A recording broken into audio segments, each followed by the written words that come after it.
Je pense qu'après des décennies de pratique, je sais, au moins dans une voiture, faire la différence entre un truc qui a un très très bon son ou un truc qui ne l'a pas. Je veux que Renault soit au top niveau dans ce domaine. Nous sommes aujourd'hui à l'UTAC, un centre technique spécialisé dans les essais et les validations des véhicules routiers. Les freins sont desserrés, pour moi tu peux y aller quand tu veux. Sur le site de l'INAS Montlhéry, nous allons tester, valider et homologuer le son Jean-Michel Jarre. Au niveau global, il y a 60,5 pour 50 dB.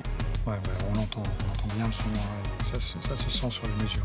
Nous avons bien préparé cette homologation, nous connaissons les exigences. Bon là ça passe.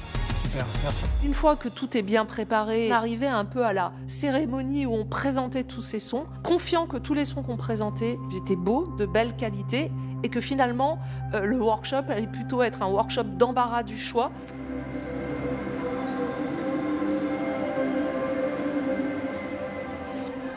À chaque fois qu'on se voit avec Luca, et c'est une vraie rencontre amicale, où je pense qu'on sent les mêmes choses. On a présenté aussi en synchronie les visuels qui sont réalisés par les équipes de Renault Design, de façon à trouver et à sélectionner le son qui allait porter la meilleure harmonie entre le visuel et le sonore pour faire l'accueil lorsqu'on arrive dans un véhicule Renault.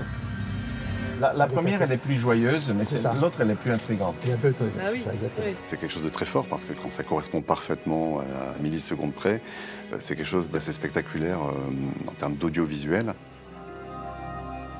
Je suis très content que tu l'aies bien, parce que moi je l'ai repêché. Le défi qu'on a tous ensemble et ce qu'on espère tous ensemble, c'est que les premières voitures Renault qui sortiront avec ce nouveau son designé par Jean-Michel Jarre, eh bien dans les rues, il y aura du sourire, un peu de plaisir, un peu de bien-être sera dégagé par ce son qui va s'installer dans le paysage sonore de nos villes. Le son, la voix, c'est ce qui fait la relation entre les humains. Donc c'est important qu'on soit capable d'utiliser ce levier pour humaniser, si je peux dire comme ça, la voiture. On sait qu'on ne pourra survivre qu'à partir du moment où on arrivera à établir un rapport harmonieux entre technologie et écologie. Et c'est ça notre responsabilité.